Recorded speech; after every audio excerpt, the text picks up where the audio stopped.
Je me tourne vers le professeur. Je vais d'abord parler de moi et de mes études. Je suis étudiant, je viens parler du mouvement étudiant, puisque la télévision n'a pas eu... Écoutez, je suis désolé, mais excusez-moi, mais c'est pas très poli d'interrompre. C'est pas très poli d'interrompre. Je suis désolé aussi, parce que la télévision n'a pas invité un étudiant pour parler du problème étudiant. Je me tranche la gorge si jamais vous approchez. Vous comprenez ? Je suis venu parler du problème étudiant. Dans une démocratie, un citoyen étudiant a le droit de parler de son problème. Oui. Vous comprenez ? Je suis désolé. Bon, alors écoutez, allez-y, parlez. Je vous donne 2 minutes, parlez 2 minutes. Non, et puis... je vais dire ce que j'ai à dire. Si vous l'aviez fait dans une émission avant... Mais écoutez, moi je ne suis pas responsable de la direction de la télévision. Mais je suis venu dans un des rares intervalles où un individu peut s'exprimer en direct. Oui. Je suis vraiment désolé d'interrompre votre émission. Oui, mais qu'est-ce que vous voulez dire? Alors je vais dire ce que j'ai à dire sur les histoires étudiantes. Non, mais quelles histoires étudiantes? Vous ne savez pas qu'il y a un projet Jospin? Ah ben oui, mais il y a des projets de ministre de l'Éducation nationale, il y en a plein tout le temps. Oui, mais on n'en parle pas à la télévision. On attend qu'il y ait des vitrines cassées, qu'il y ait de la bagarre, qu'il y ait un mort, un petit Malik Oussekine. Et là, tout d'un coup, ça intéresse, parce qu'il y a du sang qui a coulé, vous comprenez? Mais autrement, l'éducation à la télévision, on s'en tape. Oui. Alors je viens parler de l'éducation. Écoutez, non, mais là, c'est pas le sujet, on ne va pas parler d'éducation. Mais ce ne sera jamais le sujet à la télévision. Vous avez du Le Pen, vous avez du machin à la une en permanence. Les élections, vous ne parlez rien, pas de programme, vous faites simplement d'aligner des chiffres et des statistiques. Bon. Vous foutez de la gueule du monde en permanence. Je ne parle pas de vous, M. Pivot, mais en général des médias. Oui. Bon, ce qui va se passer, c'est que c'est évident, c'est que la direction va donner l'ordre de couper l'antenne. Ben, si elle coupe l'antenne, moi je me le plante dans le ventre. Non, faites pas ça, écoutez. Prenez le risque et vous allez voir. Mais non, mais faites pas ça. Prenez le risque et vous allez voir. Je dis à la direction, à M. Bourges, c'est pas pour rien que j'ai amené ça. Cette violence, ce sera contre moi et c'est vous qui l'exercerez médias en me censurant. Non, mais la vie est trop précieuse. La vie n'est précieuse que si on la laisse s'exprimer en liberté et librement. Je suis désolé de cette intrusion, mais des fois la réalité rejoint la fiction. Non, mais je veux dire, bon, écoutez, je vous donne 3 minutes et puis vous expliquez. Je prendrai le temps que j'aurai. Non, là vous n'êtes pas honnête. Alors là, c'est pas bien. Ça, c'est pas bien. L'honnêteté à la télévision, j'en vois pas beaucoup ces temps-ci, vous comprenez? Vous avez perdu 18 points de crédibilité en 4 ans au niveau des journalistes à la télévision. C'est dans le monde diplomatique. C'est un sondage Sofres. Vous n'en parlez pas beaucoup de ça à la télévision. Bah, écoutez, la crédibilité des journalistes et de M. Poivre d'Arvor, les fouilleurs de merde. Oui. On n'en parle pas beaucoup à la télévision. Vous êtes gentil, mais n'attaquez pas mes confrères sur ce plateau, ça me gênerait beaucoup. Vous n'y êtes pour rien, c'est moi qui m'exprime librement. Un citoyen a le droit de s'exprimer librement à la télévision française. C'est comme ça. Il faudra vous y faire, parce que sinon ça explosera.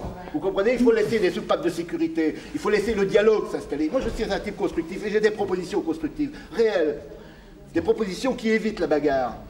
Bah oui, mais là vous êtes plutôt un exemple de bagarre. Vous ne laissez pas le choix. Vous êtes un exemple de bagarre plutôt, là, avec votre couteau. Je suis désolé. Vous vous rendez compte? Comment voulez-vous faire passer vos idées à la télévision en ayant avec vous un couteau? C'est pas possible. Je n'y peux rien, il n'y a pas de moyen de s'exprimer dans ce pays démocratique. Mais si, quand même, il y a des moyens. Il n'y a pas de moyens. Mais vous appartenez à des comités, à des syndicats. Il n'y a pas de moyens, je suis désolé. Si, quand même. Il y a une langue de bois. Point final. Bon. La parole libre n'existe pas. Vous ne la laissez jamais s'exprimer. Bon, écoutez, je ne pense pas que ça puisse durer longtemps. Hein, Laissez-moi m'exprimer. Si vous me censurez, il y aura de la bagarre dans les facs. Il y aura de la bagarre dans la rue. Jeudi prochain, il y a une manifestation. Si jamais je ne peux pas m'exprimer aujourd'hui, il y aura de la bagarre dans la rue. Vous comprenez? Vous n'avez pas donné la parole aux étudiants. Il faut que les étudiants s'expriment. Mais c'est pas mon rôle, moi, de donner la parole aux étudiants. Mais c'est le rôle des médias. Oui. Mais c'est le rôle des médias sans arrêt, on donne la parole... Non, vous donnez la parole à la casse, vous donnez la parole à la destruction, vous êtes uniquement branchés sur la merde. On veut construire, on peut construire une université correcte sans être en train de se battre. Quand un ministre acceptera de venir discuter, de proposer quelque chose de compréhensible, il propose du flou que les étudiants ne comprennent pas. Comment voulez-vous qu'ils acceptent ça? Ils vivent dans des conditions déplorables. Monsieur le ministre ne s'intéresse absolument pas à ces conditions. Il propose tout d'un coup des barèmes, il gère ça comme un cheptel de bétail. Vous comprenez? Moi, je n'ai pas de haine contre M. Jospin. Mais pourquoi il nous donne un texte incompréhensible, flou au possible? Pourquoi il ne s'intéresse pas aux conditions de vie? Ce sont des êtres humains qui étudient. Et quand on étudiera dans des conditions humaines, le savoir sera beau. Vous comprenez? Le savoir, c'est quelque chose de beau.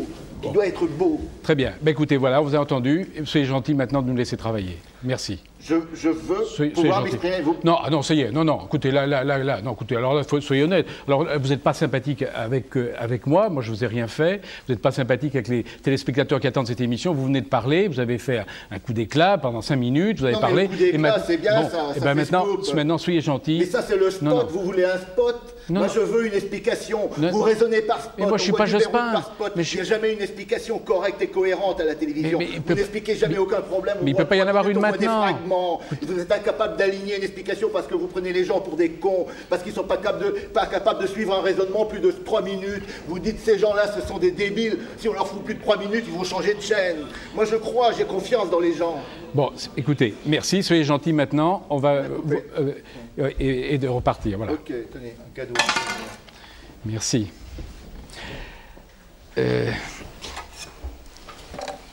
Voilà. Désolé, vous n'avez pas laissé m'exprimer. Ben, écoutez, si vous êtes exprimé quand même, vous savez, vous avez J'avais des propositions constructives. Mais sûrement qu'elles sont constructives, mais faites-les aux personnes adéquates qui sont capables. Non, voilà. Bon, vous merci. Vous ne jouez pas votre rôle de média, de service public. Vous êtes au service du public, vous ne jouez pas votre rôle. Bon, allez. Désolé, monsieur Pivot. Ah, c'est ce qu'on appelle le mauvais œil sur une émission, professeur. Le mauvais œil, ça existe, le mauvais œil. Je le crains. Alors, je pense que vous êtes toujours à l'antenne, oui, j'espère. Alors, professeur, oui, qu'est-ce qui vous a... Excusez-moi, hein, je suis désolé, mais c'est vraiment indépendant de ma volonté, je vais vous le dire, et je suis désolé de ce qui s'est passé. Qu'est-ce qui vous a fait choisir, quand vous étiez étudiant en médecine, l'ophtalmologie, les yeux?